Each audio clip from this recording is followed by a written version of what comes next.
Would you allow U.S. interrogators to waterboard terrorist prisoners in order to extract information? Absolutely. You know,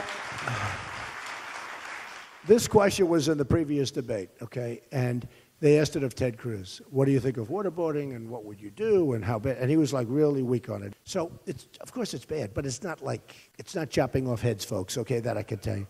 Then they asked the question to me, well, what would you do? I said, I'd prove it immediately, but I'd make it also much worse. They said, what do you mean? I said, I'd do much worse.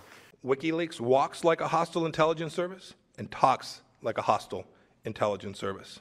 U.S. Representative Mike Pompeo, a Republican from Wichita, says that eventually he wants the National Security Agency to be able to restart its bulk collection of metadata and combine those records with even more information, financial and lifestyle details that would be accessible in a huge searchable database. In an essay for the National Review, he said Republicans who didn't support the collection of metadata were as weak as Democrats.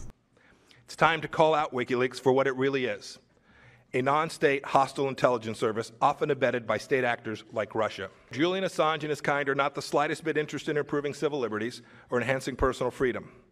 They have pretended America's First Amendment freedoms shield them from justice. They may have believed that, but they are wrong. And don't tell me it doesn't work. Torture works, okay, folks? Torture, you know, I have these guys. Torture doesn't work. Believe me, it works, okay? And waterboarding is your minor form. Some people say it's not actually torture. Let's assume it is. But they asked me the question, what do you think of waterboarding? Absolutely fine. But we should go much stronger than waterboarding. That's the way I feel. Assange is a narcissist who has created nothing of value. He relies on the dirty work of others to make himself famous. He's a fraud, a coward hiding behind a screen. In November 2015, Pompeo visited Israel and met with Netanyahu, a meeting which he said left a strong impression on him. Prime Minister Netanyahu is a true partner of the American people, Pompeo said after their discussion at the Prime Minister's office in Jerusalem. It's absolutely the case that we have not been able to secure all the American information that we needed to, and that we've had the traitor Edward Snowden steal that information. He should be brought back from Russia and given due process, and I think the proper outcome would be that he would be given a death sentence for having put friends of mine, friends of yours who serve in the military today at enormous risk because of the information he stole and then released to foreign powers.